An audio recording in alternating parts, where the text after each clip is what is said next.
धन्यवाद आप सभी भक्तों का जो आज आप यहाँ पर उपस्थित हैं। आप अपने जीवन का सबसे मूल्यवान समय जो है वो आज दे रहे हैं। मैं आशा करता हूँ कि मैं जो बोल रहा हूँ मेरे वाणी आप सभी को सुनाई दे रही है और अच्छे से सुनाई दे रही है। यदि किसी को नहीं सुनाई दे रही हो तो चैट बॉक्स में आप बता दीजिएगा। मैं सीता रानी माता जी का बहुत धन्यवाद देना चाहता हूँ। माताजी ने मुझे यहाँ आमंत्रित करके गौरवान्वित किया। गृहस्थ आश्रम और वैष्णवों के जो गृहस्थ आश्रम है उसके विषय में कुछ कहने के लिए माताजी ने मुझे यहाँ पर आमंत्रित किया।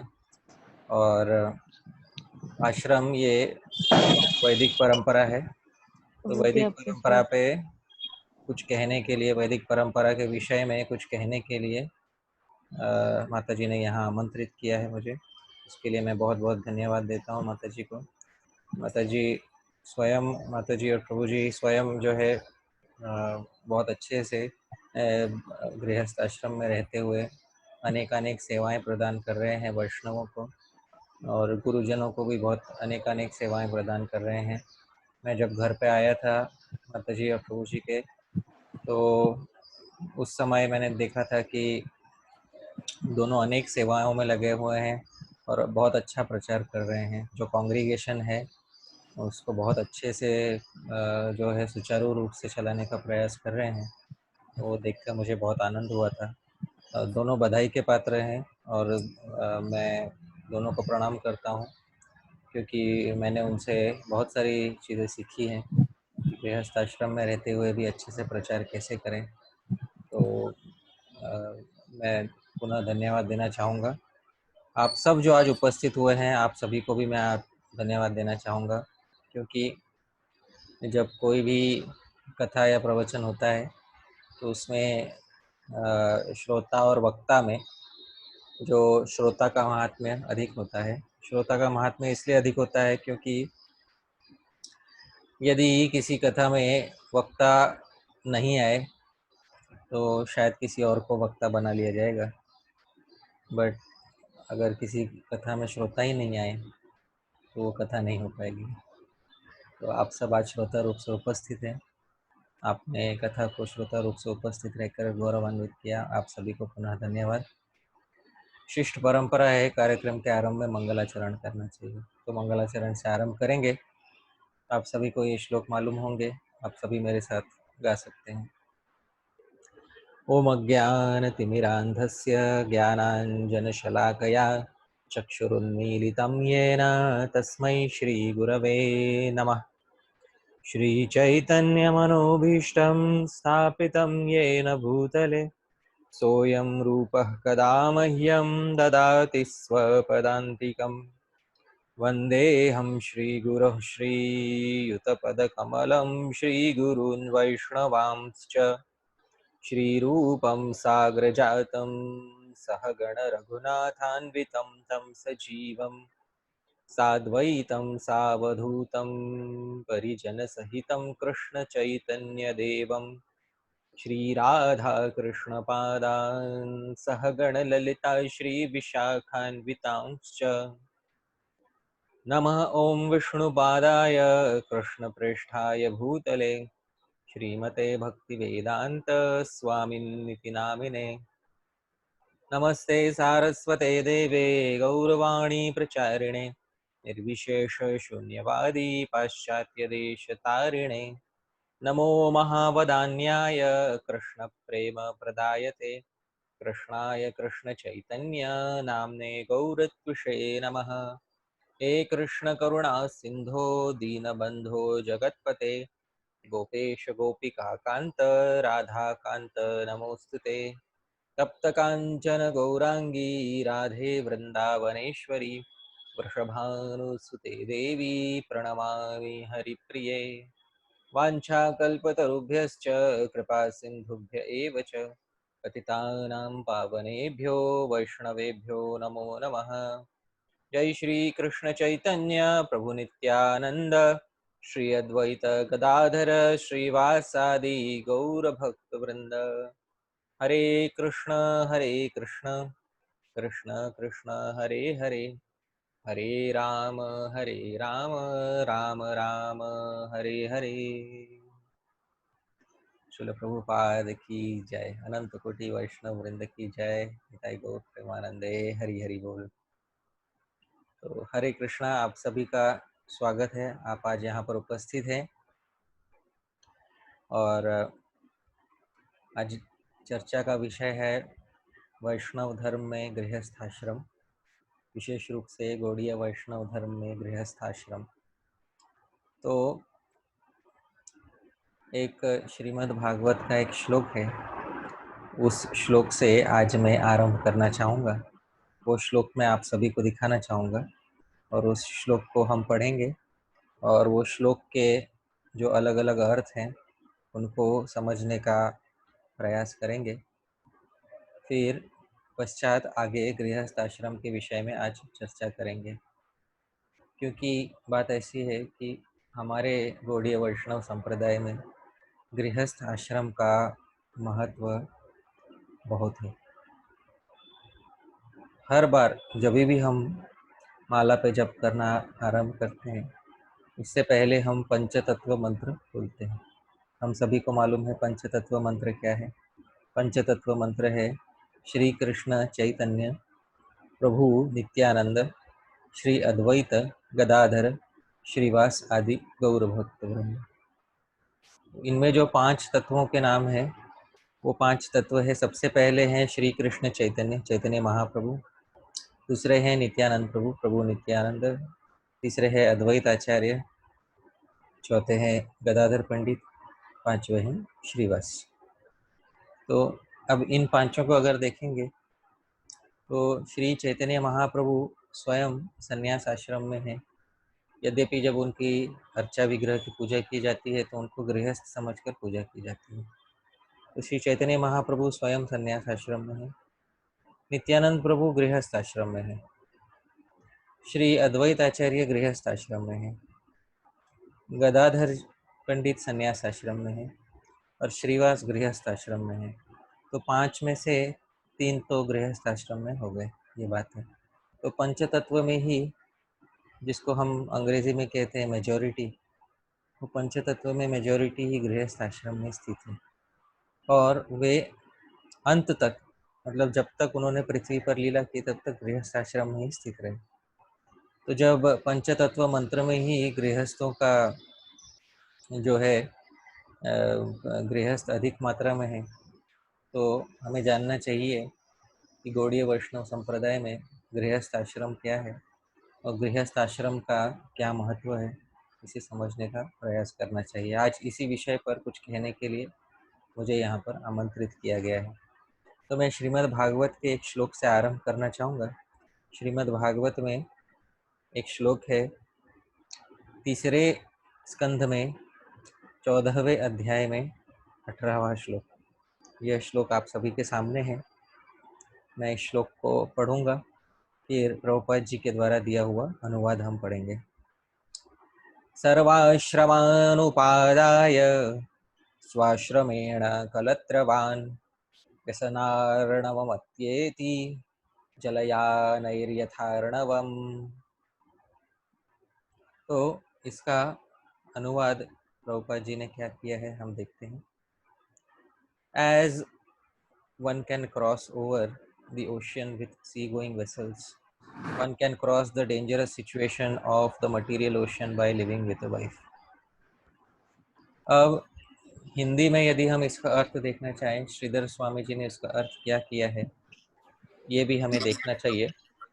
तो मैं श्रीधर स्वामी जी ने जिस प्रकार से अर्थ किया है वह अर्थ भी मैं आप सभी को दिखाना चाहूँगा। आप सभी के सामने ये श्लोक हिंदी में है, आप सभी देख सकते हैं हिंदी में श्लोक का क्या अर्थ है। ये वही श्लोक है, 17वां श्लोक, तीसरे स्कंद में 14वें अध्याय में 17वां श्लोक। सर्वाश्रमानुपादाय स्वाश्रमेण कलत्रवान् व्यसनार्णवमत्येति जलयानैर्यथार्णवम्। देखिए अनुवाद कैसे किया गया है।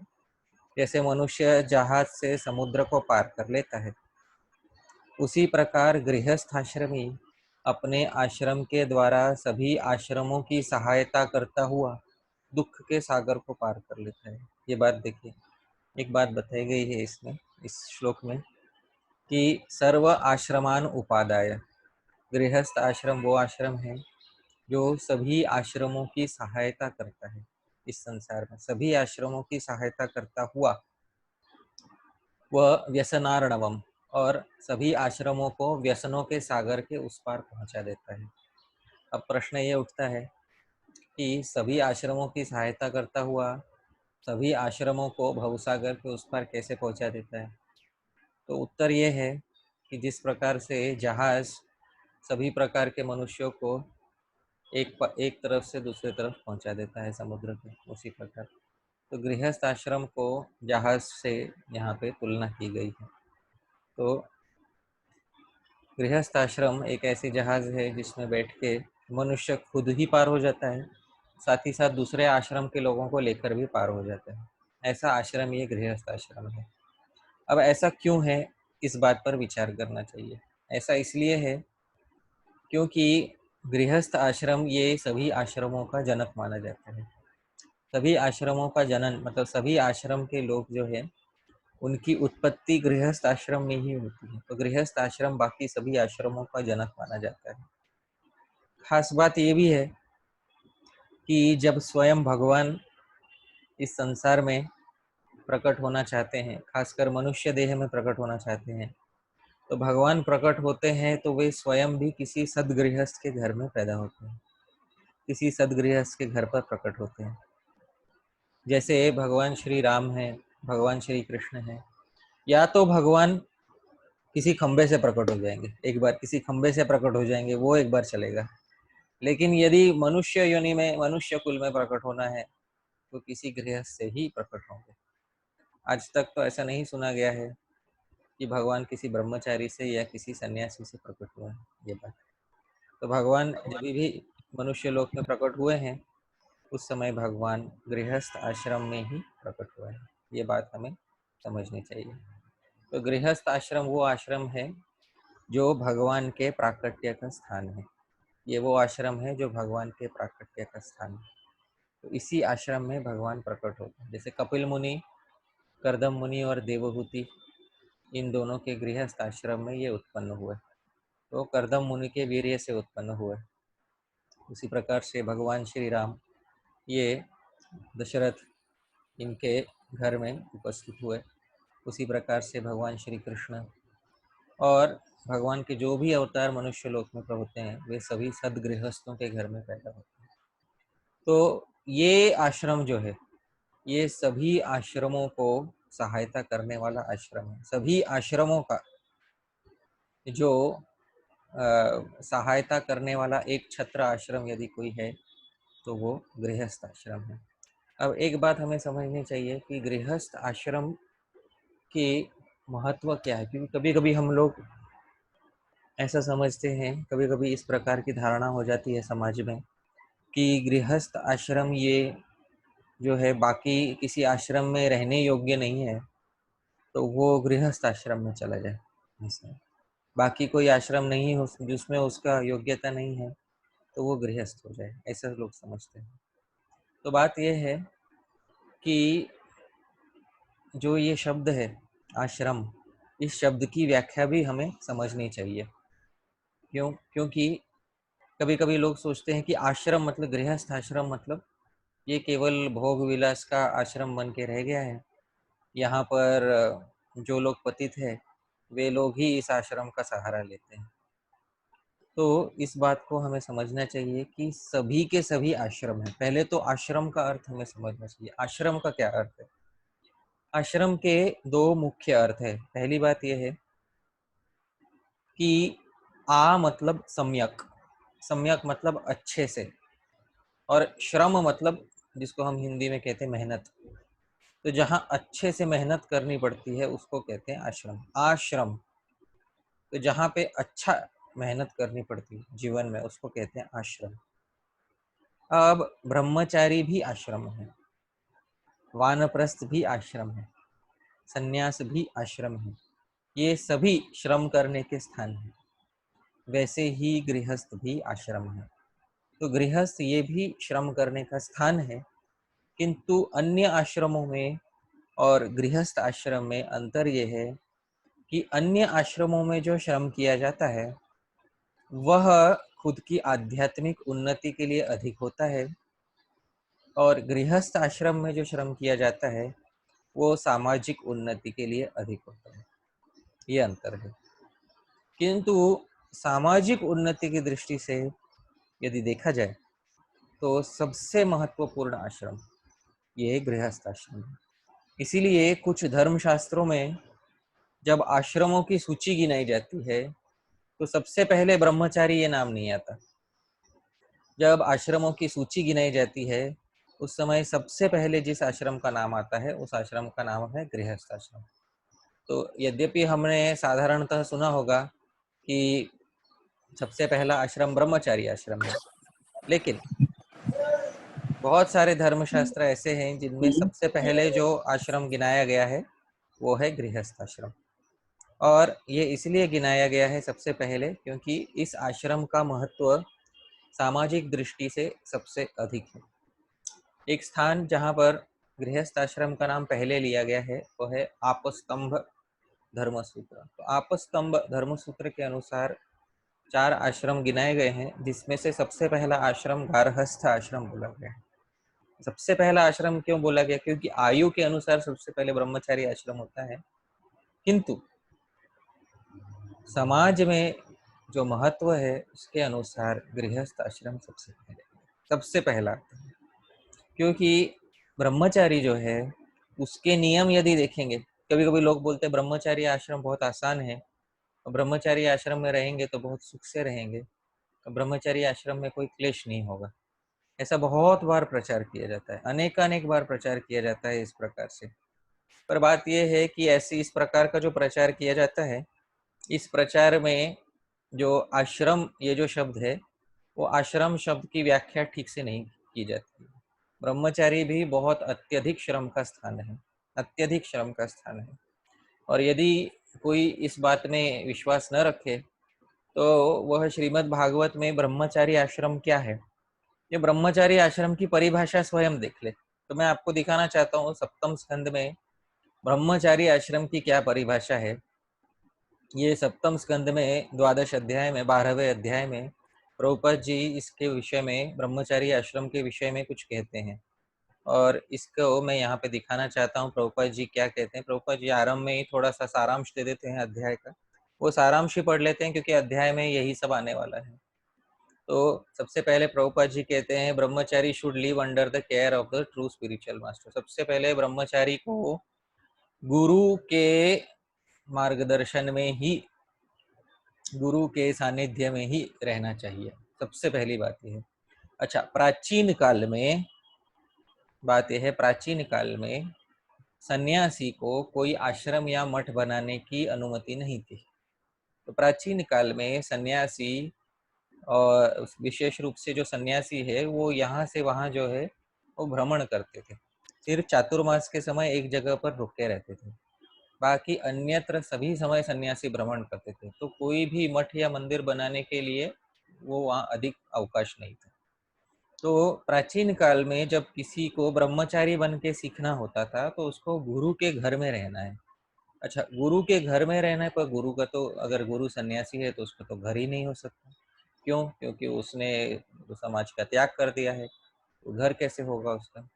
तो प्राचीन काल में जो गुरु है, तो गुरु का अर्थ हुआ गृहस्थ गुरु।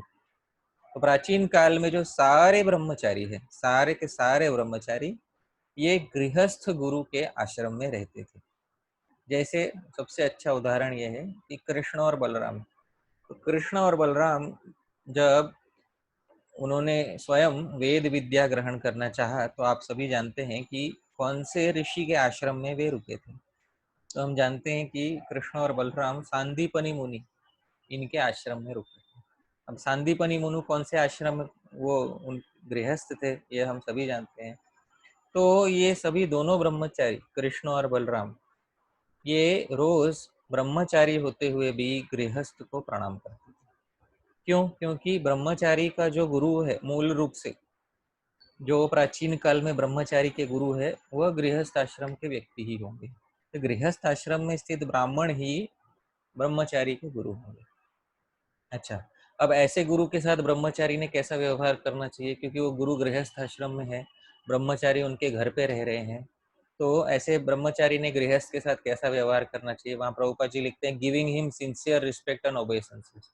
तो ब्रह्मचारी ने उनको आदर देना चाहिए, उस गृहस्थ गुरु को, और दंडवत प्रणाम करना चाहिए। Acting as his menial servant, उनके दास की तरह रहना चाहिए। And always carrying out his order, और हमेशा गुरु के आदेशों का यथारूप पालन करना चाहिए। अच्छा, फिर आगे ब्रह्मचारी आश्रम में क्या क्या कठिनाइयां हैं देखते हैं। Brahmachari should engage himself in spiritual activities and study Vedic literature under the direction of spiritual master. तो ब्रह्मचारी का कार्य ही ये है, ब्रह्मे चरति इति ब्रह्मचारी, तो ब्रह्म में यानी शब्द ब्रह्म में विचरण करता है, यानी वेद शास्त्रों को अच्छे से पढ़ता है, इसलिए उसको ब्रह्मचारी कहते हैं। और वह ये गृहस्थ गुरु के मार्गदर्शन के अंदर ही करना चाहिए उसे।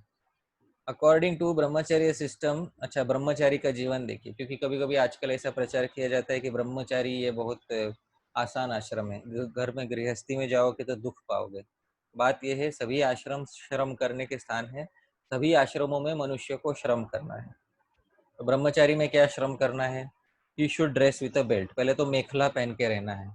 मेखला पहन के रहना है मतलब, जैसे गृहस्थ है, गृहस्थ को ये सुविधा रहती है कि वो कमर बंद बांध सकता है। कमर बंद मतलब उसको हम आजकल बेल्ट बोलते हैं। तो ब्रह्मचारी को वो मेखला रहता है, तो ब्रह्मचारी का मेखला बहुत साधारण रहता है, और गृहस्थ जो है वो कमर पट्टा बांध के थोड़ा अच्छे प्रकार के वस्त्र पहन सकता है, पर ब्रह्मचारी नहीं पहन सकता। अच्छा, डियर स्क्रीन, मृगछाल पहन के रहना चाहिए ब्रह्मचारी का। अब आजकल यदि पूछेंगे ब्रह्मचारी मृगछाल पहन के रहते हैं क्या, तो बोलेंगे नहीं आजकल नहीं रहती। क्यों? क्योंकि प्रचार के लिए हमको एडजस्ट करना पड़ता है। तो ठीक है, प्रचार के लिए एडजस्ट करना, इसका अर्थ ये है कि ब्रह्मचारी आश्रम में भी आज के समय में काफ़ी हद तक उसको जो अंग्रेजी में कहते हैं कॉम्प्रोमाइज, आज के समय में हो गया है।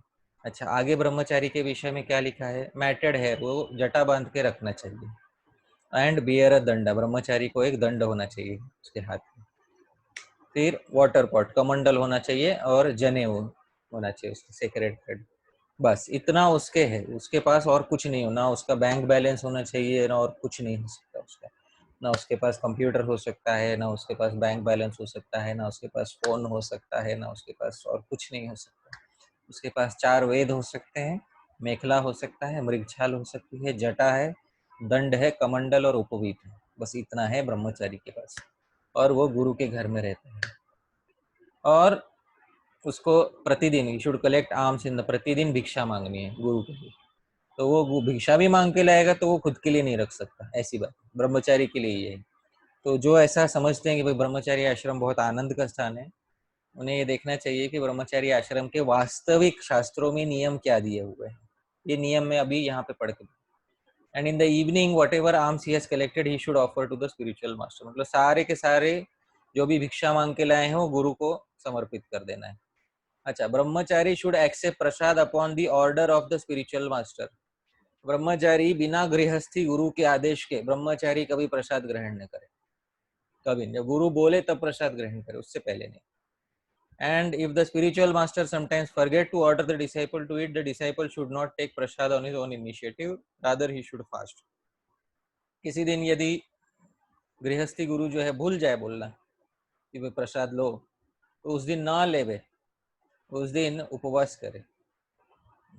तो उसके आगे और भी लिखा है, brahmachari should be train to be satisfied with eating what is absolutely necessary, जितना उदर भरण के लिए जितना पेट भर जाए बस उतना ही खाना चाहिए, और कोई भी आगे उसके आगे लजीज खाना जिसको कहते हैं वो ब्रह्मचारी के लिए नहीं है। He should be very expert in executing responsibility, सारे कर्मों को करने में अतिशय दक्ष होना चाहिए brahmachari. Faithful, and he should control his senses and try to avoid the association of women as far as possible. तो गुरु के प्रति कृतज्ञ होना चाहिए, और अधिक से अधिक ब्रह्मचारी जो है उसका स्त्री के साथ, किसी भी स्त्री के साथ उसका किसी भी प्रकार से संपर्क नहीं होना चाहिए। तो क्योंकि क्या है, वो गृहस्थ के घर में रह रहा है, तो कुछ स्त्रियां होंगी वहाँ पे, जैसे गुरु की पत्नी है या और भी कोई स्त्रियां हो सकती हैं, लेकिन उनका संपर्क जो है इनसे कम से कम रहना चाहिए। फिर उसके बाद ब्रह्मचारी should very strictly abstain from living with woman, कभी स्त्री के साथ एक साथ तो रहना ही नहीं चाहिए किसी एक कमरे में। And should not meet with गृहस्थस एंड दोस्त टू एडिक्टेड टू, और ज़्यादा जो गृहस्थ हैं जो राजसी ठाट बाट में रहते हैं उनके साथ अधिक नहीं रहना चाहिए। Nor should a Brahmachari speak in a lonely place with, और एक स्थान पे किसी स्त्री से संभाषण नहीं करना चाहिए। तो ये सब देखने के बाद भी यदि कोई कहता है कि ब्रह्मचारी ये श्रम करने का स्थान नहीं है, तो उसे पुनः सोचना चाहिए इस विषय में, क्योंकि ये सभी आश्रम जो है श्रम करने के स्थान है। अच्छा, गृहस्थ वो है जो आदर्श रूप में पहले ब्रह्मचारी होकर आया है, तो इसीलिए गृहस्थ का जो स्थिति है वर्णाश्रम में ब्रह्मचारी के ऊपर माना जाता है। कभी कभी शास्त्रों में ऐसा देखा जाता है कि गृहस्थ को नीचे दिखाया जाता है, कि उसको गृहमेधी कहा जाता है, गृहमेधी कह के उसको नीचे दिखाया जाता है। और ये बात सच है कि कभी कभी गृहस्थ आश्रम में कई बार ऐसा देखा जाता है कि गृहस्थ आश्रम में व्यक्ति जो है इस प्रकार फंस जाता है कि वो फिर बाहर नहीं निकल पाता। तो ऐसे व्यक्तियों को जो गृहस्थ आश्रम में गृहैर दारैर मेधि, मतलब गृहैर दारैर मेध्यते, मतलब जो घर में ही रमने लग जाता है, अपनी पत्नी के साथ ही रमने लग जाता है, उसको गृहमेधी कहते हैं। तो इस प्रकार से व्यक्ति गृहमेधी होता है तो उसकी शास्त्रों में निंदा की जाती है। और फिर गृहमेधी हो जाता है तो कोई सन्यासी आके उसको उपदेश दे सकता है। पर आप शास्त्रों में देखेंगे तो कभी कोई ब्रह्मचारी आकर जो है वह गृहस्थों को जाकर उपदेश अधिक नहीं देते, अधिकाधिक उपदेश सन्यासी देते हैं। क्यों? क्योंकि सन्यासी का अधिकार है। अधिकार क्यों है? क्योंकि आश्रमों में उसने सभी आश्रमों को पार करते हुए चतुर्थ आश्रम को प्राप्त किया है, और बहुतेरे सन्यासी गृहस्थ आश्रम से होकर आए हैं। पड़ा है सोनू। तो अनेक गृहस्थ जो हैं वह अनेक सन्यासी जो है वे गृहस्थ आश्रम से होकर आए हैं। तो जब वे गृहस्थ आश्रम से होकर आए हैं तो उनको अनुभव है गृहस्थी होने का, इसीलिए वे गृहस्थ को कोई भी उपदेश देने में उनका अधिकार है।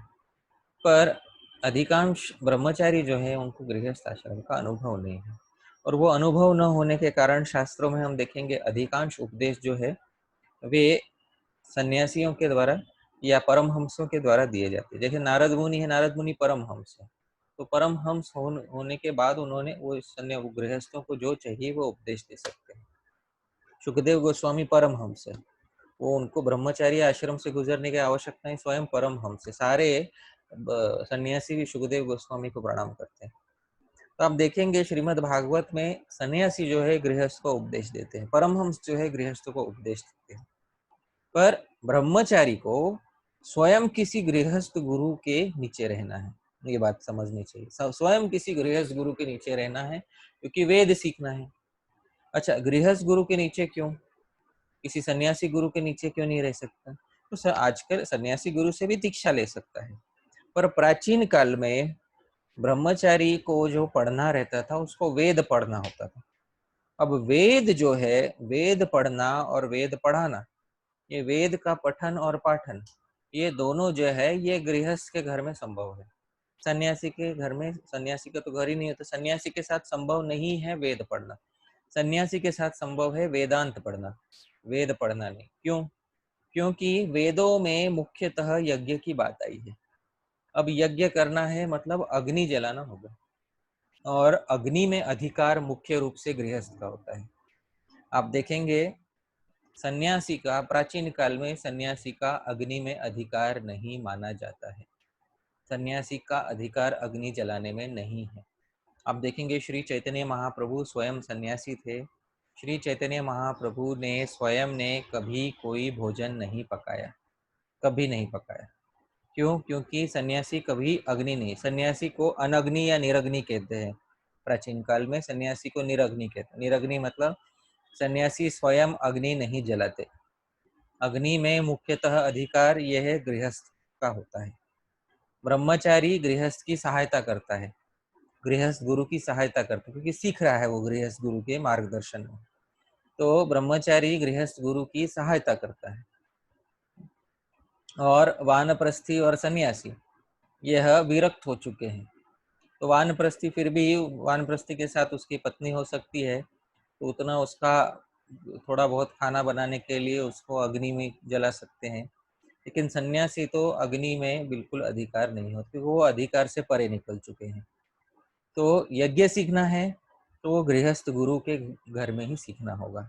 तो इसीलिए पहले के समय में गृहस्थ आश्रम की जो स्थिति है वह अतिशय उच्च मानी जाती थी, और इस गृहस्थ आश्रम को ही शास्त्रों में जो गृहस्थ है उसकी उसकी गरिमा बहुत अच्छे शब्दों में बताई गई है।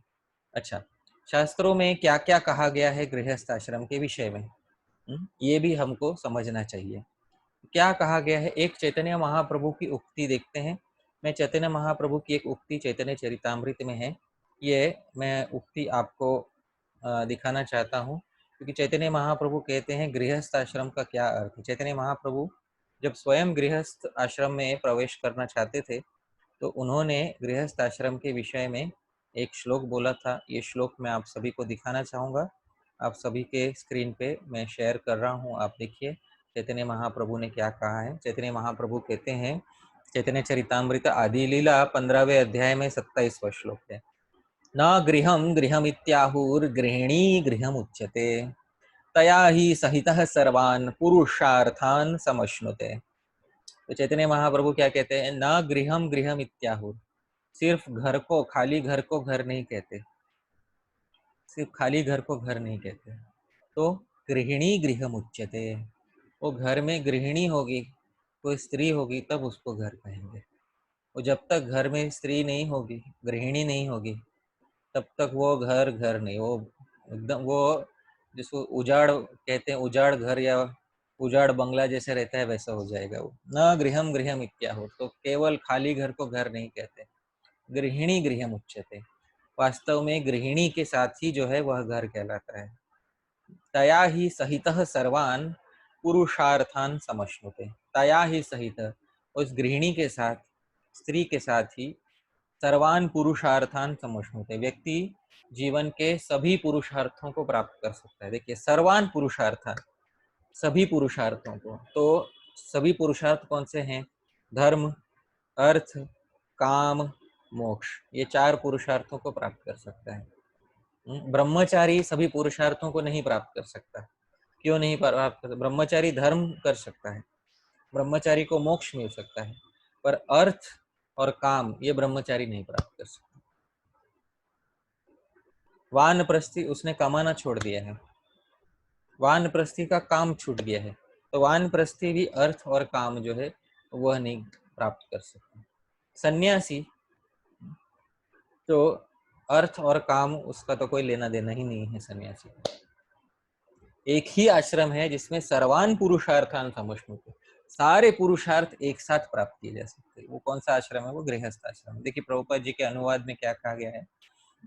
प्रभुपाद जी कहते हैं, merely a house is not a home, for it is a wife who gives a home it's meaning. तो किसी को खाली घर, चार दीवारी को घर नहीं कहते। वो पत्नी होगी तब वो घर को कोई अर्थ है, गृहिणी होगी तब गृह को कोई अर्थ है। If one lives at home with his wife together they can fulfil all the interest of human life. तो घर में यदि पत्नी के साथ रहे व्यक्ति, सारे पुरुषार्थों को एक ही स्थान में प्राप्त कर सकता है, एक ही स्थान में प्राप्त किया जा सकता है। ये बहुत अच्छा जो है श्लोक श्री चैतन्य महाप्रभु ने बोला था। शादी करने के पहले, विवाह करने के पहले श्री चैतन्य महाप्रभु ने यह श्लोक उच्चारण किया था। तो श्री चैतन्य महाप्रभु के ही अनुसार जो है गृहस्थ का अर्थ है वो गृहिणी के साथ रहे तो वो गृहस्थ हो, अन्यथा नहीं। तो गृहस्थ मतलब हमको एक बात ध्यान रखना चाहिए, गृहस्थ मतलब हमारे घर के जो सबसे मुख्य अंग है घर के, वो है गृहिणी। ये बात समझ। तो पति और पत्नी में घर, जो घर की परिभाषा ये पत्नी से पूर्ण होती है। वो पति से, वो पति अकेला रह के वो बैचलर बन जाएगा, ऐसे हो जाएगा, ये बात है। वो पत्नी रहेगी तभी घर होगा, वो नहीं, पत्नी नहीं होगी तो फिर घर का कोई महत्व नहीं, कोई महत्व नहीं है। वो पत्नी होगी। देखिए यज्ञ करते समय भी देख, प्रभु भगवान श्री राम यज्ञ करना चाहते थे, तभी उनको बोला गया था आप बिना पत्नी के आप यज्ञ ही नहीं कर सकते, अकेले आप बैठ के यज्ञ नहीं कर सकते। क्यों नहीं यज्ञ कर सकते? अरे आप गृहस्थ हैं। वो तो बोलता अरे मैं भगवान हूँ, मैं मुझसे यज्ञ जन्म लिए, मैं क्यों नहीं यज्ञ कर सकता बिना गृहिणी के? नहीं नहीं, पर आप अभी नरलोक में आए हैं, आपने मनुष्य जन्म लिया है, तो आपको मनुष्य मर्यादा को तो पालन करना ही होगा। मनुष्य मर्यादा में भी आपने गृहस्थ आश्रम स्वीकार किया है, तो आपको यज्ञ करना होगा तो वो पत्नी के साथ बैठकर करना होगा। तो गृहस्थ को समझना चाहिए कि सारे धर्म कार्यों में पत्नी को साथ में रखना चाहिए। सारे धर्म कार्यों में पत्नी को साथ में रखना चाहिए, क्योंकि वो सारे धर्म कार्यों में पत्नी को साथ रखने से गृहस्थ सभी वस्तुओं को, जीवन के सभी पुरुषार्थों को जो है प्राप्त कर लेते हैं, सभी पुरुषार्थों को प्राप्त कर लेते हैं। अब बात यह है कि पति और पत्नी ये दोनों जो है, हम इन दोनों को अतिशय प्रेम पूर्वक रहते हुए गृहस्थ आश्रम में अपना घर जो है चलाना चाहिए। कभी कभी पति और पत्नी के मन में जो है, कुछ पति ऐसे रहते हैं जो गृहस्थ बनने के योग्य नहीं होते, फिर भी गृहस्थ आश्रम में प्रवेश कर लेते हैं। और कुछ पत्नी ऐसी होती है जो गृहिणी बनने के योग्य नहीं होती, फिर भी वो गृहस्थ आश्रम में प्रवेश कर लेती है। तो ऐसे पति और पत्नी दोनों के कारण गृहस्थ आश्रम में लोगों को क्लेश होता है। बात यह है कि गृहस्थ आश्रम में पति और पत्नी साथ में रहें और बहुत प्रेम पूर्वक रहें। गृहस्थ आश्रम में पति और पत्नी प्रेम पूर्वक रहना ये अतिशय स्वाभाविक है। अतिशय स्वाभाविक रूप से प्रेम पूर्वक रहें, गृहस्थ आश्रम में अपने कर्तव्यों का निर्वहन करें और कर्तव्यों का निर्वहन करते हुए एक साथ धर्म कार्य करें। जो यज्ञ करना है, जैसे संकीर्तन यज्ञ है, आज के युग में जो यज्ञ माना जाता है उसको कहते हैं संकीर्तन यज्ञ। जो यज्ञ करना है वह संकीर्तन यज्ञ भी साथ में करें, क्योंकि साथ में करने से जो है उसकी शक्ति बढ़ जाती है। शास्त्रों में कहते हैं अधिकस्य अधिकम फलम, जो अधिक किया जाता है उसका फल अधिक होता है। तो जब एक साथ दो व्यक्ति मिलकर कार्य करते हैं तो दो व्यक्तियों को मिलकर कार्य करने से उसका फल अधिक होता है। और संसार के 99.99% लोगों के लिए यह आश्रम बनाया गया है। आप देखेंगे सभी का ब्रह्मचारी आश्रम में अधिकार नहीं होता है। एक बात मैं प्राचीन शास्त्रों के अनुसार एक बात कर रहा हूँ। देखिए, प्राचीन काल में एकलव्य आए थे द्रोणाचार्य के पास, और एकलव्य आके द्रोणाचार्य को बोले थे कि मैं आपके आश्रम में ब्रह्मचारी बनकर आपसे वेद विद्या सीखना चाहता हूँ, धनुर्विद्या सीखना चाहता हूँ। तो द्रोणाचार्य जी ने एकलव्य को बोला था, भाई तुम्हारा अधिकार नहीं, तुम नहीं सीख सकते। क्यों नहीं सीख सकते? क्योंकि तुमने जिस वर्ण में जन्म लिया है, मुख्यतः वो जिस वर्ण में जन्म लिया था वो चतुर्थ वर्ण, शूद्र वर्ण कहते हैं। अब वो शूद्र वर्ण में प्राचीन काल में उनको ब्रह्मचारी आश्रम में प्रवेश नहीं था, क्योंकि शूद्रों को वेद पढ़ने के लिए प्राचीन काल में अनुमति नहीं दी जाती थी। तो पहले के समय में जिसको हम कहते हैं शूद्र वर्ण, उसको वेद विद्या का अधिकार नहीं, तो ब्रह्मचारी कहाँ से होगा वो? तो वो उसके लिए ब्रह्मचारी आश्रम नहीं है। तो ब्रह्मचारी आश्रम ही नहीं है उसके लिए, तो फिर वो सन्यास भी नहीं है उसके लिए और वानप्रस्थ भी नहीं है। उसका सीधा एक ही संस्कार बोला गया है मनुस्मृति में कि शूद्र के लिए विवाह संस्कार एक सीधा संस्कार है। ये बात है। आज देखिए, आज भले ही बाहर के समाज में अतिशय कोई भी आश्रम नहीं बचा, वर्ण आश्रम व्यवस्था अतिशय खंडित दिखाई देती है, फिर भी लोग शादी करके रहते हैं, फिर भी लोग विवाह करके, अधिकांश लोग आप देखेंगे विवाह करके रहते हैं। बाहर के देशों में भले ही आज विच्छेद हो जाता है, इसको कहते हैं डिवोर्स कहते हो जाता है, फिर भी विवाह की प्रथा बहुत हद तक टिकी हुई है बाहर के देशों में भी। तो ये एक ऐसा, यद्यपि वो आश्रम नहीं है, फिर भी विवाह करके रहना ये सभी मनुष्यों के अधिकार के सीमा में है, जबकि ब्रह्मचारी बनना, वानप्रस्थ बनना, सन्यासी बनना ये सभी के अधिकारों की सीमा में नहीं है। तो यह सभी के लिए समान रूप से उपलब्ध जो है आश्रम है, और इस आश्रम में व्यक्ति चाहे तो दुर्गति को भी प्राप्त हो सकता है और चाहे तो सदगति को भी प्राप्त हो सकता है।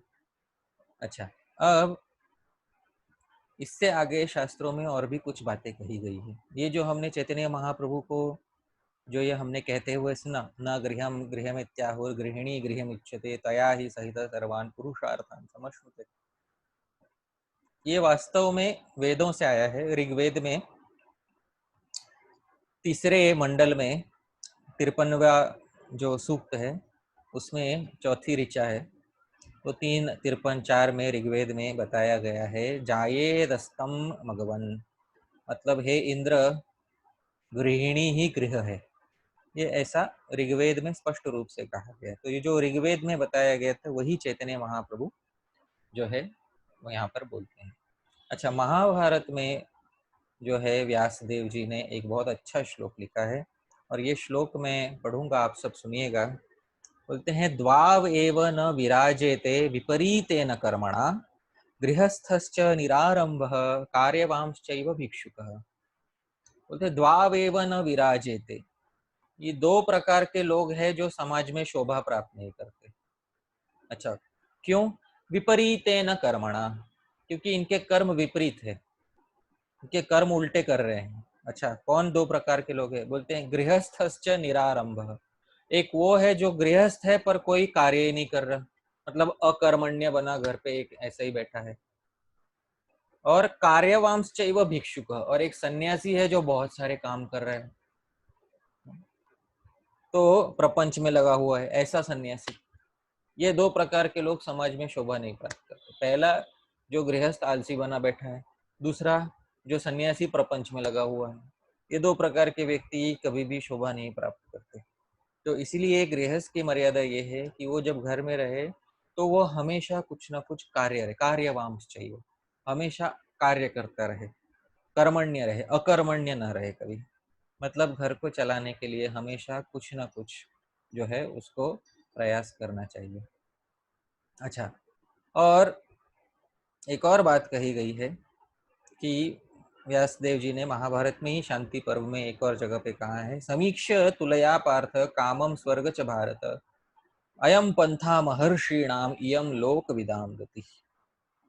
कि हे पार्थ, एक तराजू पे तुला पर रखकर देखा गया, बाकी सब आश्रमों से ज्यादा महत्वपूर्ण गृहस्थ आश्रम ही सिद्ध हुआ, क्योंकि वहां भोग और स्वर्ग दोनों सुलभ थे, जो बाकी आश्रमों में सुलभ नहीं है।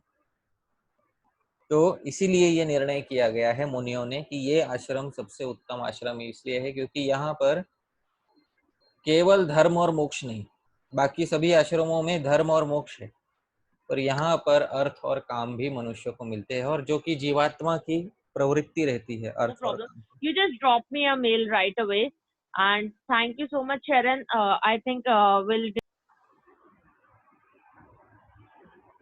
तो इस गृहस्थ आश्रम में धर्म और मोक्ष के अतिरिक्त अर्थ और काम भी जो है हम सभी को प्राप्त होते हैं, ये हमें समझना चाहिए। अच्छा, श्रीमद् भागवत में एक और बात कही गई है, पंचम स्कंद में 14वें अध्याय में एक बात कही गई है, मैं आपको दिखाना चाहता हूँ। तो ये मैं स्क्रीन पे शेयर करके दिखाऊंगा।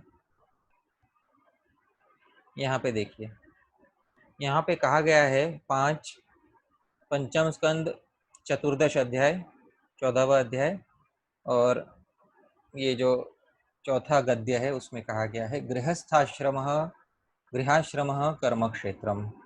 ये देखिए, गृहाश्रम कर्म क्षेत्रम, ये गृहस्थाश्रम जो है ये कर्मों का क्षेत्र है, मतलब सारे कर्मों को करने के लिए यहाँ पर अधिकार है गृहस्थ आश्रम में। तो सभी कर्मों को करने का अधिकार इस गृहस्थ आश्रम, बाकी आश्रमों को कर्म क्षेत्र नहीं माना जाता। ये गृहाश्रम कर्म क्षेत्र, ये घर गृहाश्रम जो है ये कर्म क्षेत्र माना जाता है। तो मनुष्य इस संसार में जो भी कर्म करने हैं, कर्म करने की प्रवृत्ति ये गृहस्थ में होती है, और ये गृहस्थ में कर्म करने की प्रवृत्ति होने के कारण गृहस्थ को कर्म अधिकार दिया जाता है। पर साथ ही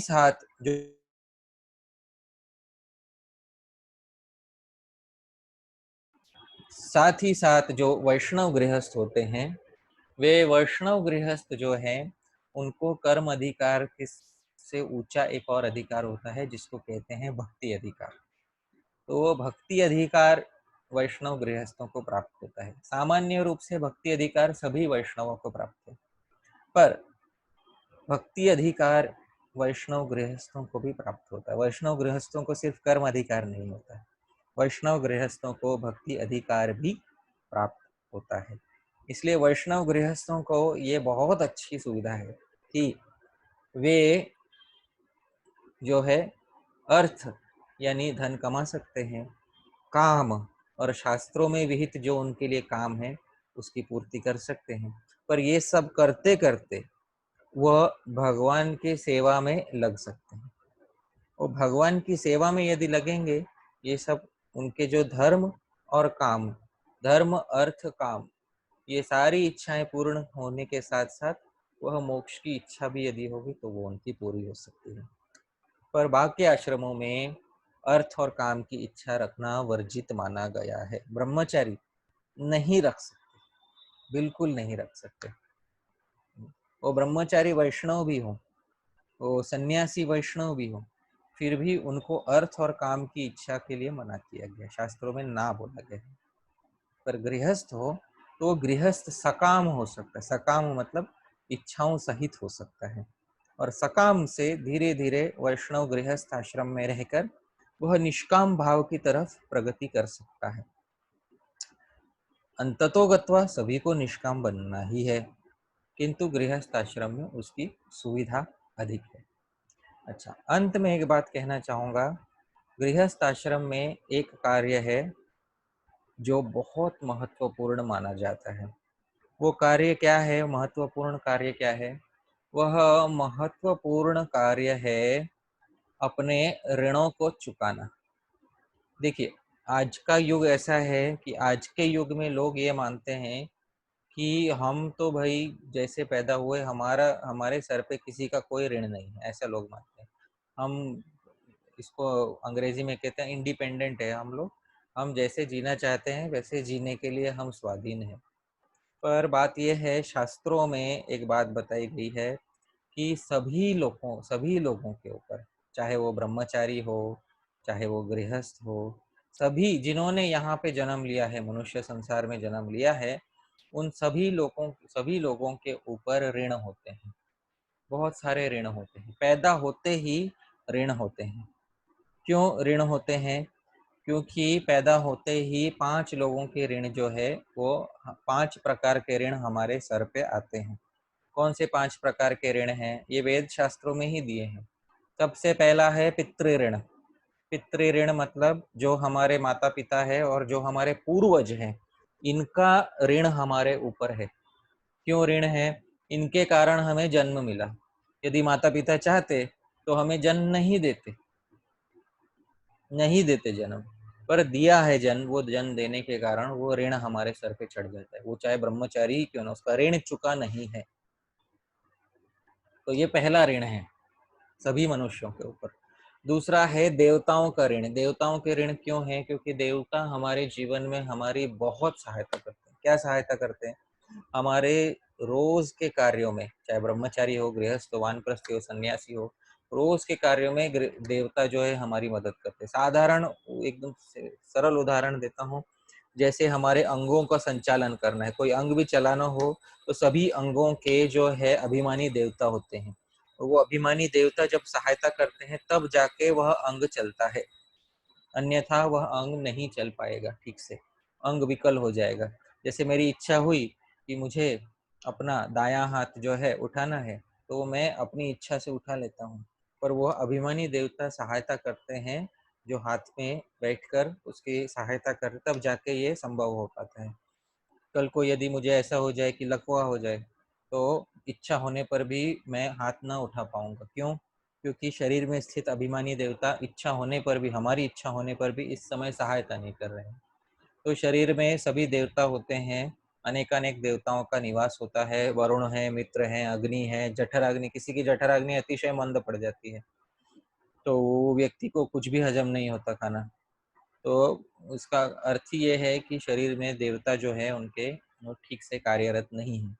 तो वो देवताओं का ऋण होता है हमारे सर पे, वो सभी मनुष्यों के सर पे होता है। पहले पितृ ऋण है, दूसरा देवताओं का ऋण है, तीसरा होता है ऋषि ऋण। ऋषियों का ऋण होता है। क्यों? क्योंकि ऋषि हमको वैदिक ज्ञान सिखाते हैं। जो ऋषि जिन्होंने वेद शास्त्र लिखे, जिन्होंने बताया हमें कि संसार में कैसे रहना चाहिए, उनका ऋण है हमारे ऊपर। अभी कोई कोई बोलेगा अरे हमने तो देखा ही नहीं उन्हें जिन्होंने वेद शास्त्र लिखे, जिनको देखा नहीं उनका कैसा ऋण। और मूल रूप से ब्रह्मा जी ने वेद शास्त्र प्रकट किए हैं। ब्रह्मा मूल ऋषि हैं। तो ब्रह्मा जी से शुरू होके जो सारे ऋषि सप्तर्षि हैं, जो सारे हमारे गोत्र के ऋषि हैं उन सबका ऋण हमारे सर पे। क्यों? क्योंकि वो हमारे गोत्र में हम ऋषि हुए हैं, उनके कारण आज हमको मनुष्य जीवन में क्या करना है क्या नहीं करना है इसका ज्ञान हुआ है। एक सरल, एकदम सरल उदाहरण देकर बताता हूँ ऋषियों का क्या ऋण है हमारे सर के ऊपर। जैसे आज हम सुबह उठते हैं, सभी के भारतवर्ष में सभी के सभी सुबह उठते हैं, पहला कार्य करते हैं कि भाई पहला कार्य ये करना है, हाथ मुंह धोना है, नहाना है। पहला कार्य नहाना, शौच करना है, नहाना है। अभी कोई अगर पूछेगा हमसे ये आपको किसने बताया, ये कौन से शास्त्र में लिखा है कि आपको नहाना है? वही शास्त्र में। तो शास्त्र में नहीं तो माता पिता ने सिखाया हमको। अच्छा, माता पिता से पूछा जाए आपको किसने बताया कि नहाना है, तो हमारे माता पिता ने बताया नहाना है। तो इस प्रकार से इस परंपरा को पीछे पीछे जाते देखेंगे तो मूल रूप से हमारे गोत्र के ऋषि जो हैं, सभी भारतवर्ष में जो भी सभी गोत्र हैं उनके जो प्रवर्तक ऋषि हैं, उन प्रवर्तक ऋषियों ने ये बात बताई है शास्त्रों में, वेद शास्त्रों में बताई है। बहुत सिंपल काम है कि स्वच्छ रहना है, अंतः शुद्धि बहिर्शुद्धि। हाँ, अंदर से स्वच्छ रहना है, बाहर से स्वच्छ रहना है। तो कई देश ऐसे हैं संसार में जहां लोग रोज नहीं नहाते। उनसे जाके पूछिए आप क्यों रोज नहीं नहाते, बताया ही नहीं हमें, नहीं बताया। तो कौन ऐसा कौन कहता है कि रोज नहाना चाहिए? अब देखिए बहुत सरल बात है, जो ऋषियों के द्वारा बताई हुई उसका हम पालन करते, उसका ऋण है हमारे सर पर, ऋण है हमारे सर पर, ऋषि ऋण। तो सबसे पहला जो ऋण है वो हमारे सर पे पितृ ऋण, दूसरा देवता ऋण, तीसरा ऋषि ऋण। ऋषि ऋण होने के बाद चौथा कौन सा ऋण है? चौथा होता है अतिथि ऋण। अतिथियों का ऋण है। अब कोई बोलेगा अतिथियों का भला क्यों ऋण हो? अतिथि तो हमारे घर पे आके हमारा खाता है, वो उसका काहे को ऋण हो गया हमारे ऊपर? उल्टा वो हमारे ऋणी हो गए। तो बात यह है कि जब भी हम घर से बाहर निकलते, हम अपने घर से बाहर निकलते, तो हम किसी के लिए अतिथि बन जाते हैं। और हमने इस प्रकार से अनेक बार दूसरों का आतिथ्य स्वीकार किया है। इसीलिए जितनी बार भी हमने आतिथ्य दूसरों का स्वीकार किया है वो फ्री नहीं है। तो हमको भले ही लगा हो कि वो फ्री है, लेकिन वो फ्री नहीं है, मुफ्त में नहीं मिला हमें, उसका हमें चुकाना है। चुकाएंगे कैसे? वो अतिथि का ऋण हमारे सर पे चढ़ गया। तो जो अतिथि आता है हमारे घर पे, हमको समझना है कि ये भगवान के द्वारा भेजा हुआ हमारा ऋण चुकाने के लिए हमारा समय आ गया है। तो ये अतिथि ऋण चौथा ऋण है। और पांचवा है भूत ऋण। सभी जीवों का संसार में एक जनरल ऋण हमारे सर पे होता है। क्यों सभी जीवों का ऋण है? अरे अभी पशु पक्षियों का क्या ऋण हमारे सर पे, और बाकियों का क्या ऋण है हमारे सर पे, कीड़े मकोड़े हैं उनका क्या ऋण हमारे सर पे। तो वो ऋण इस प्रकार से है कि इनमें से यदि कोई एक प्रजाति भी लुप्त हो जाए तो संसार में जीवन चला जाएगा, संसार से जीवन चलाएगा पूरा। एक उसको एक चक्र बना रखा है प्रकृति ने कि पूरा एक चक्र है जिसमें जीव रहते हैं। यदि संसार से सारे पेड़ गायब हो जाएं, जीवन नहीं चलेगी। यदि संसार से सारे पक्षी गायब हो जाएं, जीवन नहीं चलेगा। तो पूरा संसार में जीवन सभी भूतों पे, सभी जीवों पे निर्भर है। तो ये सभी भूतों का ऋण, सभी जीवों का ऋण हमारे सर पे है। ये 5 प्रकार के ऋण हैं: पितृ ऋण, देव ऋण, ऋषि ऋण, अतिथि ऋण, भूत ऋण। ये 5 प्रकार के ऋण सभी मनुष्यों के सर पे रहते हैं, सभी मनुष्यों के सर पे रहते हैं, ये ब्रह्मचारी के सर पे भी रहते हैं। अच्छा, अब गृहस्थ जो है, ये आश्रम इन ऋणों को चुकाने के लिए आदर्श स्थान है, आदर्श स्थान है। क्यों? क्योंकि यहाँ पे पितृ ऋण चुकाया जा सकता है। कैसे पितृ ऋण? पहला ऋण बताया गया था पितृ ऋण। अब पितृ ऋण चुकाया जा सकता है अच्छे से। कैसे चुकाया जा सकता है? क्योंकि यहाँ पे अपने पितरों को श्राद्ध और तर्पण करके, जो हमारे माता पिता या जो पूर्वज हमारे दिवंगत हो गए हैं, मतलब इस संसार में नहीं है, दिवंगत माता पिता या दिवंगत पूर्वजों के लिए श्राद्ध और तर्पण की व्यवस्था की गई है संसार में। तो श्राद्ध और तर्पण की व्यवस्था संसार में इसलिए की गई है कि पितृ ऋण से हम जो है मुक्त हो सके। अच्छा, इसके साथ साथ गृहस्थ आश्रम में पितृ ऋण से मुक्त होने के लिए एक बहुत अच्छा दूसरा उपाय है। दूसरा उपाय क्या है? कि गृहस्थ आश्रम में संतान उत्पत्ति करना। ये पितृ ऋण से मुक्त होने के लिए बहुत अच्छा उपाय है। क्यों? क्योंकि देखिए, किसी ने हमें इस संसार में जन्म दिया, और हमें संसार में जन्म दिया, और संसार में जन्म देने के बाद माता पिता ने हमें जन्म दिया, और माता पिता ने पालन पोषण करके बड़ा किया। और जब तक हम कमाने नहीं लग गए, 20-25 साल तक जब तक हम कमाने नहीं लग गए, तब तक पूरे 20-25 साल तक हमें मुफ्त में खिलाया, एक पैसा ना लेके मुफ्त में खिलाया। अब इतने साल पैदा करके, इतने साल रखा साथ में, इतना पालन पोषण किया, इतना समय दिया, इतना खिलाया पिलाया, वो सब मुफ्त में है या उसका कुछ चुकाना है हमें? क्योंकि बहुत बार लोग सोचते हैं तो उनका तो फर्ज था, तो किया उन्होंने, उन्होंने अपना कर्तव्य किया, पर उसका ऋण है हमारे सर पे। और जो नहीं चुकाता है, हाँ, उसको भगवान भगवत गीता में कहते हैं स्तेन। स्तेन मतलब चोर आदमी है, वो एक नंबर का चोर है। यो भूंगते स्तेन एव सह, भगवत गीता में भगवान कहते हैं। जो अपने पितरों को दिए बिना खाता है, जो बाकी मनुष्य बाकी जीवों को दिए बिना खाना खाता है, चोर है वो। स्तेन एव सह, तो पितरों को संतुष्ट करने के लिए संतान उत्पत्ति, किसी ने हमारे लिए कष्ट उठाया, हमें किसी के लिए कष्ट उठाना चाहिए। संतान उत्पत्ति करके हम वही किसी दूसरे जीव के लिए करते हैं, उससे हमारे ऋण चुकते हैं। तो इसको कहते हैं पितृ ऋण को किस प्रकार से वो ऋण हटाना है। तो ये पितृ ऋण है। दूसरा हुआ देव ऋण, देवताओं का ऋण है। तो देवताओं का ऋण किस प्रकार से चुकाया जाए? तो रोज देवताओं के शास्त्रों में देवताओं की पूजा का विधान है। तो सभी वैदिक घरों में हम देखेंगे देवताओं की पूजा की जाती है। अब वैष्णव घरों में भगवान श्री कृष्ण की पूजा की जाती है, क्योंकि भगवान श्री कृष्ण के विषय में कहा जाता है तस्मिन् स्तुष्टे जगत पुष्टम, कि भगवान श्री कृष्ण को संतुष्ट करने से जगत के सारे देवी देवता जो है वह संतुष्ट होते हैं। सर्वदेव नमस्कारम केशवम प्रतिगच्छति, तो सभी देवों को किया हुआ नमस्कार अंततो गत्वा भगवान केशव को ही जाता है। तो भक्त जो है, वैष्णव जो है, वह बुद्धिमान होता है, सीधा केशव को ही नमस्कार करते हैं, रोज भगवान की पूजा करते हैं। तो ये देवता यज्ञ करने से देवताओं का ऋण जो है चुकता है। तीसरा होता है ऋषि ऋण। ऋषि ऋण मतलब जो वैदिक ऋषियों ने हमारे गोत्र के प्रवर्तक है, उनका जो ऋण है हमारे सर पे, जिनके कारण हमें वैदिक ज्ञान हुआ है, उनका ऋण चुकाना है। उसके लिए कैसे चुकाना है? तो रोज शास्त्रों को पढ़ के दूसरों को पढ़ाना है। तो शास्त्रों को स्वयं पढ़ना है, दूसरों को पढ़ाना है। तो ये इससे ऋषि ऋण चुकता है। अब कोई चतुर्थ वर्ण में हो या शूद्र हो, तो पहले के समय में ऐसा था कि आप शास्त्र स्वयं नहीं पढ़ सकते, पर आप किसी से पुराण सुन सकते हैं। तो आप पुराण सुनिए, उसी से आपका ऋषि ऋण चुक जाएगा। और आज के समय में जैसे वैष्णवों के जब से श्री चैतन्य महाप्रभु ने संकीर्तन धर्म का आरंभ किया कलयुग में, तो सभी वर्णों के लोगों को वैष्णवत्व प्राप्त होकर द्विजत्व प्राप्त हो सकता है, मतलब ब्राह्मण बन सकते हैं। फिर तो अवश्य जो भी हैं, चाहे किसी भी वर्ण में उनका जन्म हुआ हो, वे शास्त्रों को पढ़कर दूसरों को समझा सकते हैं। इससे ऋषि ऋण जो है हमारा चुक जाता है। चौथा है अतिथि ऋण। अतिथि ऋण मैंने बताया था, कोई घर में अतिथि आए तो सत्कार करना चाहिए। अतिथि को गलती से भी एक बार भी क्रोध भरी निगाहों से भी नहीं देखना चाहिए। श्रीमद् भागवत में पंचम स्कंद में वर्णन एक नरक सिर्फ इसलिए है जो अतिथियों को क्रोध भरी निगाहों से देखते हैं, उसके लिए एक नरक बताया गया है पंचम स्कंद में। तो इस प्रकार से अतिथियों का अतिशय मान सम्मान सत्कार करना चाहिए। कभी ऐसा नहीं होना चाहिए कि गृहस्थों के घर से अतिथि जो है कभी दुखी होकर लौट जाए। जब अतिथि दुखी होकर लौटता है गृहस्थ के घर से, तो उनके पूर्वजों को अतिशय दुख होता है।